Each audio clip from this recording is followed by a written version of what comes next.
bago ipadala ng asawa ko. Oh. Napakasusuba talaga.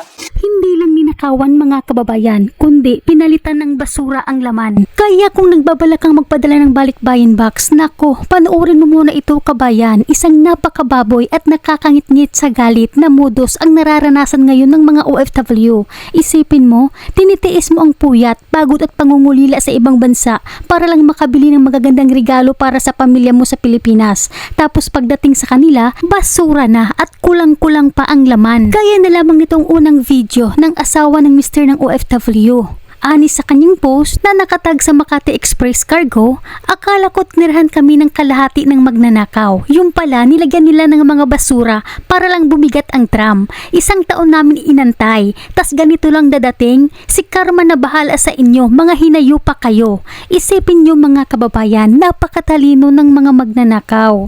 Nilagyan nila ng basura para hindi mahalata ng pamilya na pinagnakawan ang balikbayan box. Wala na ang padlock. Look, nakapadlock yan bago padala ng asawa ko. Yan, wala na. Tapos, tanggal na rin yung tanggal na rin to.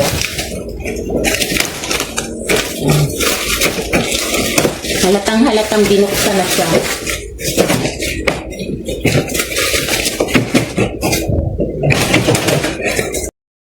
Bakit? Iyan, tabi. Iyan mo nga. Carlos. What is this? Oh. Nakakayamot naman. Punong-puno ko dati bago ipadala ng asawa ko. Oh. Mga ubod na talaga. Ayan, oh. Talaga. Napakasusuba talaga. Mami, yung noisy. Luto ka, buhay ka. Eto! May kita ako! Asa sa'yo? Konti lang tinira.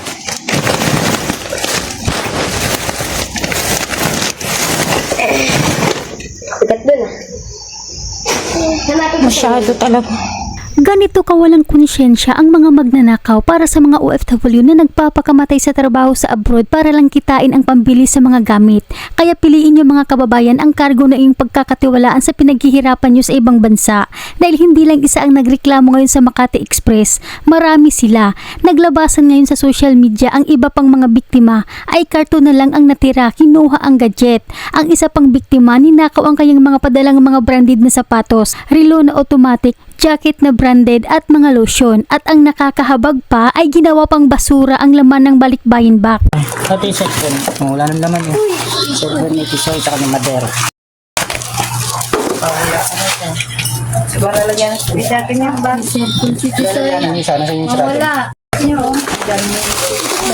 Sa bangko.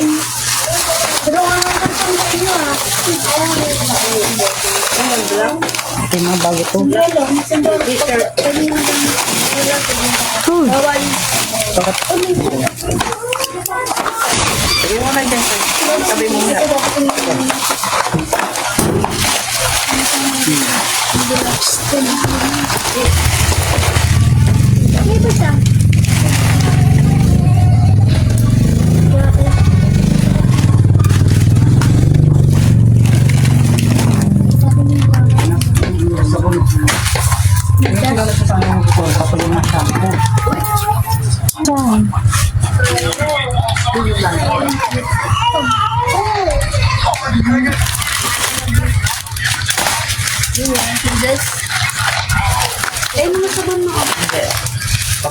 Nabasa niya.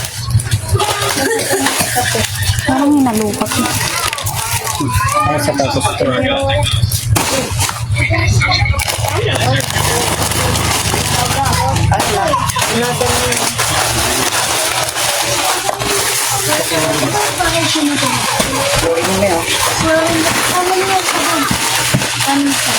At hindi lang pagnanakaw ang isyu ngayon laban sa Makati Express Cargo dahil may isa pang OFW na lumutang ngayon at nagreklamo dahil sa grabing tagal ng ngayong balikbayan box.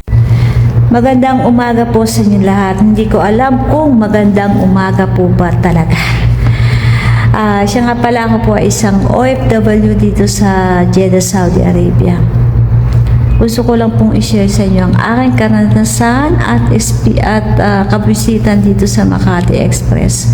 Ako po ay nagpadala ng isang malaking box October 5, 2025 until now, May 19, 2026. Almost 7 months na. Wala pa din sa pamilya ko. Hindi pa natatanggap. Sa totoo lang po, hindi ko alam na may problema ang Makati. Kasi matagal na naman po ako nagpapadala sa kanila, ilang taon na. Madaming taon na po ako nagpapadala sa kanila, hindi naman po nagkakaproblema. Ito lang. So, hindi ko talaga alam na may problema sila. Nalaman ko lang nung pinost ko yung box ko na nagpadala ako. Tapos marami na nag-message sa akin na bakit din ako nagpadala. May problema ang Makati sa Pilipinas, hindi rin nakakarating.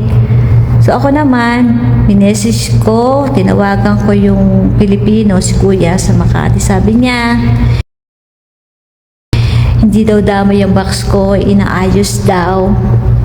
Kakaalis pa lang naman daw ng box ko, so huwag daw ako mag-alala. So magkampante ako.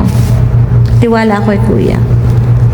So dumaan ng ilang buwan, wala. October, November, December, wala pa rin.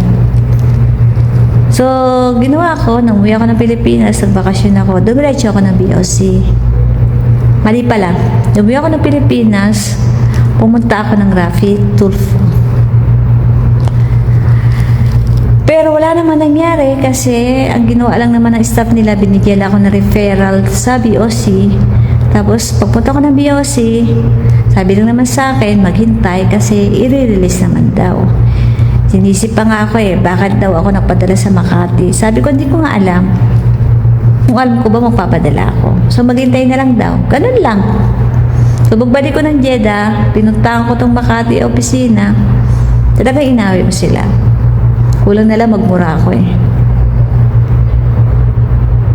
Naiyak pa ako. Kasi sabi ko, ba't yung tinanggap? Pati yung sinabi, totoo. Sana ako sinabi nyo, hindi naman tayo ahantong sa ganito na aawain ko kayo. Ma-stress ako sa inyo kung sinabi nyo yung totoo.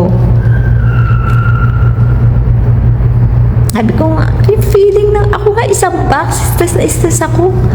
Paano ba kaya yung iba na 6-7 box ang pinadala na hanggang ngayon hindi pa natatanggap? Puisit. Sa totoo lang, may talagang kasalanan ng Makati. Super, kasalanan talaga ng Makati. Pero may kasalanan din ng BOC. Bakit? Kasi alam nila na may mga container sa Manila Port na nakatenga doon na ilang buwan. Sana binuksan na nila, sana pinamigay na nila. Hindi na nila kailangan tayo ng 6 buwan, 7 buwan, 8 buwan. Sabihin na natin may kasalanan ng Makati dahil di sila nagbabayad ng tax, kung ano-ano pa. Pero wag nila itami yung mga box natin. Diba? Posible hindi nila alam na yung ang dami mga container, ang laman mga box, hindi nila naisip yung laman nung pwede mabulok.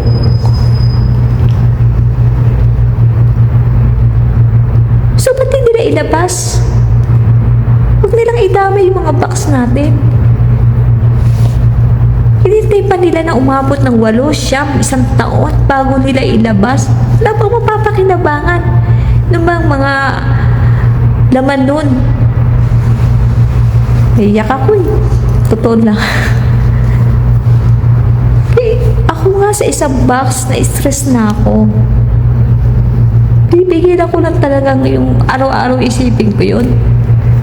Paano ba kaya yung iba, OFW na 6-7 box na hindi pa natatanggap? Oh my God.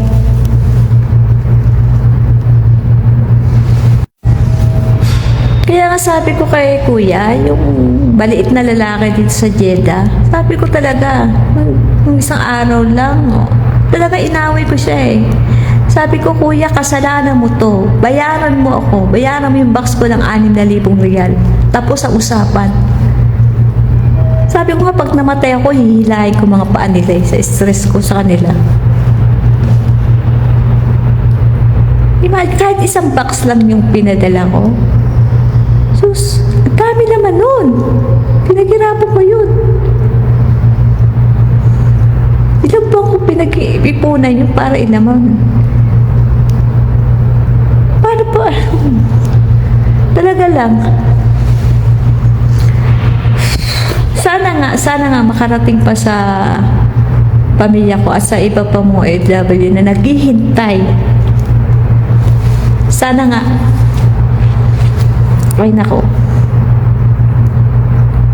Sana nga makarating pa. Yun lang.